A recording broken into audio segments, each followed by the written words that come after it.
vote for Kamala Harris. And it's actually non-negotiable. Our rights are on the line, folks. Go vote blue. And if you disagree with this sentiment, just hit the unfollow button. I don't need your business. Perhaps it would have been a good idea for Disney CEO Bob Iger to have more control over his so-called stars. Perhaps it would have been a good idea for Bob Iger to get Snow non-white some high-quality media training.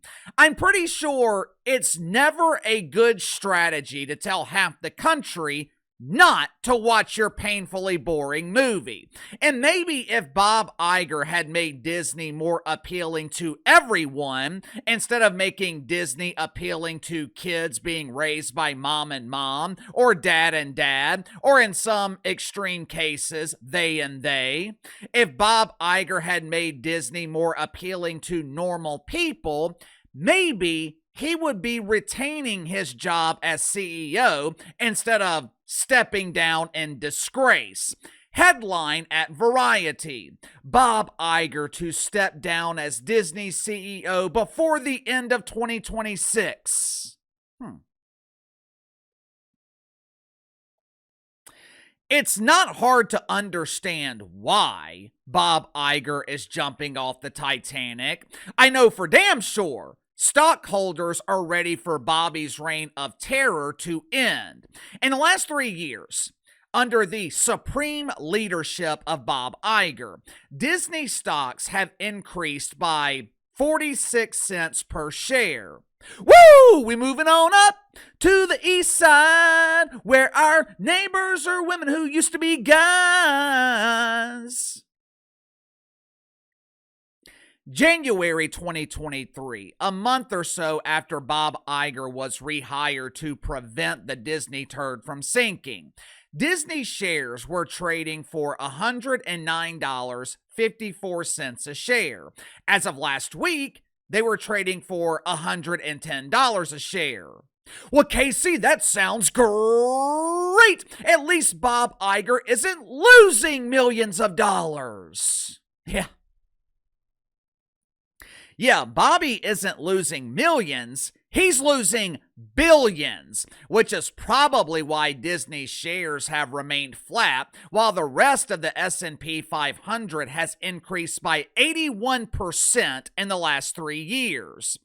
The last 3 years of huge embarrassing failure at Disney, it proves how important, how critical leadership is to an organization, whether it's a Fortune 500 company or a small business with a handful of employees. In the vast majority of cases, if a business is failing, if they're struggling, it is likely due to poor leadership.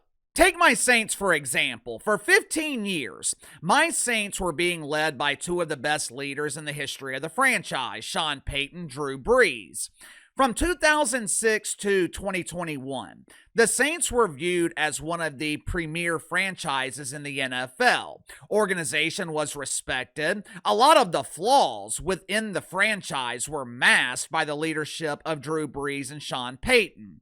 2022. Dennis Allen takes over for Sean Payton, the worst head coach in the history of the league. Within months, the Saints were a flaming ass fire. The culture that Sean Payton spent 15 years building, it was fractured by the end of the 2022 season. On paper, if you look at wins and losses, Dennis Allen had better seasons than Kellen Moore did last year. But I'll take the 6-11 season that we had last year over the 8-9 seasons that we had with Dennis Allen and Donnie Carr. Why? Because with Kellen Moore, I can tell that the Saints are building towards something. There is a purpose to their struggles. The team has direction. There's a strong culture in the locker room. You can tell that the players have a lot of respect for Kellen Moore. And for the first time in 3 years, the Saints have strong leadership. Unfortunately, I can't say the same for the non-binary mouse.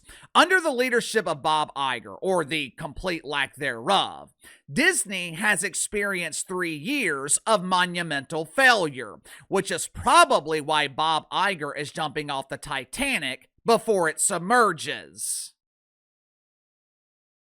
Make sure to like and subscribe. You can follow me on Twitter at KC_BTL84. Link to the second channel is in the description below. Today on the second channel, going to be talking about the face of disgrace in the NBA, Draymond Green. Dre is once again blaming mythical racism instead of taking personal responsibility for the fact that he acts like a child. He's accusing an NBA referee of racism because the referee pointed at him while calling a technical foul. So if you haven't already, click the link in the description below, subscribe to the second channel. Also, just a reminder, not going to be here tomorrow taking one of my Yorkies to get treated for mouth cancer. We will be back to our normal schedule on Tuesday. In Bob Iger's defense, Disney was already a flaming ass fire when he was rehired as CEO in November of 2022. But it was Bobby's job to steer the company away from the iceberg. Instead, Bob Iger steered the Bruce caboose directly into the woke wiener. In 2025, Disney Plus, that doofus streaming service designed to indoctrinate children, if you're raising future theys, I highly recommend a subscription to Disney Plus. Check out some of these fantastic cartoons that were designed to entertain children. The Owl House, which features a lesbian couple named Lutz and Amity as they engage in foreplay before their first passionate kiss. Or what about the Proud Family? As you can see, Disney was hyper-focused on abiding by the laws of diversity with their revival of the Proud Family. No white men were included in the production of this instant classic.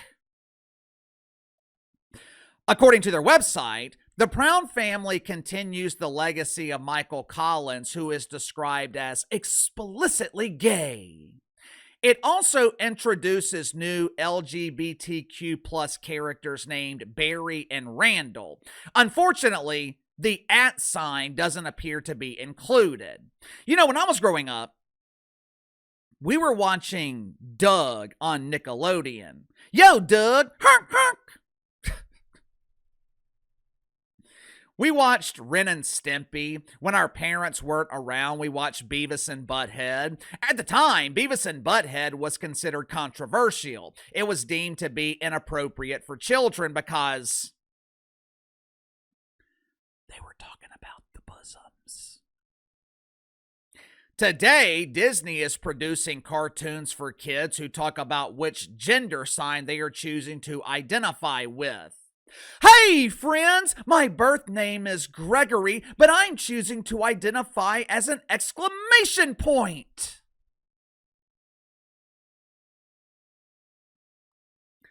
Is it any wonder? Is it any wonder why Disney is struggling? Last year alone, Disney Plus lost $1.5 billion. Not Disney. I'm not talking about the entire company. I'm talking about their streaming service alone losing $1.5 billion. That doesn't include the billions of dollars in losses at the box office. Think about it. When is the last time Disney released a classic movie? When is the last time Disney released a timeless classic that will be watched 20, 30 years from now?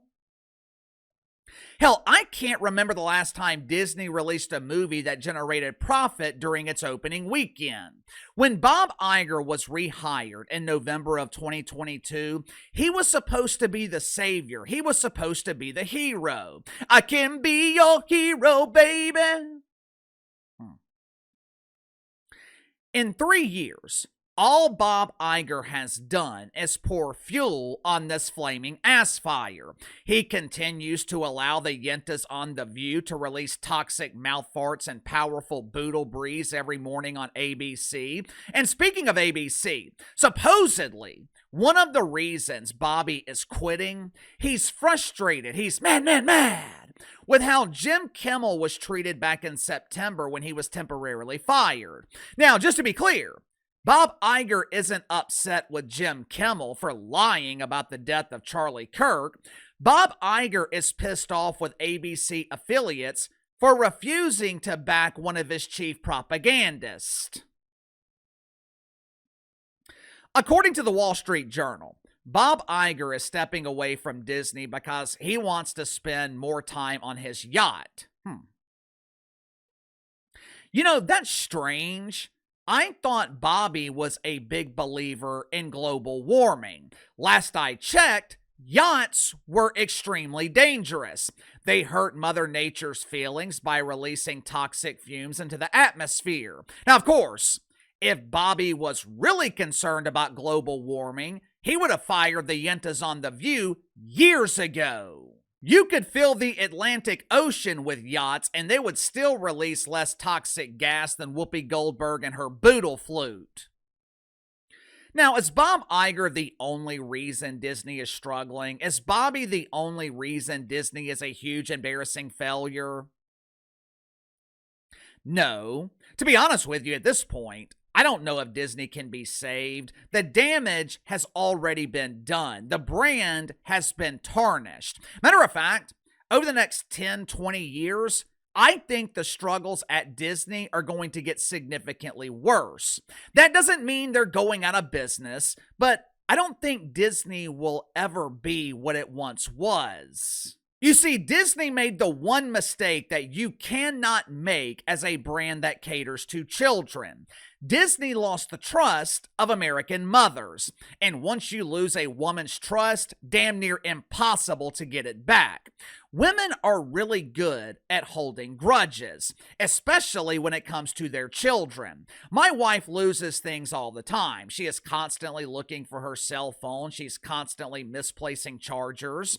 I can walk inside right now and tell her I want cinnamon rolls for lunch. 5 minutes later, she'll be texting me, asking me what I want for lunch. But if I tell her something that stirs her emotions, whether good or bad, she will never forget it. Over the years, Disney has become a brand that mothers feel they have to protect their children from, which means you have an entire generation of kids that aren't growing up watching Disney. Here in about 10, maybe 15 years, those kids will be having kids. And guess what? Those kids won't be watching while they're growing up. Disney. There is a reason Disney theme parks are struggling. Over the fall, the average wait time at Magic Kingdom, 24 minutes. If mom isn't letting her child watch Disney cartoons, you think she's letting her kids go to Magic Kingdom? You think she wants to explain why Minnie Mouse has a beard? Like I said, I think it's only going to get worse for Disney. Because of their embrace of Wiener, Disney has lost an entire generation of children. Sound off in the comments below. I'll see you guys later.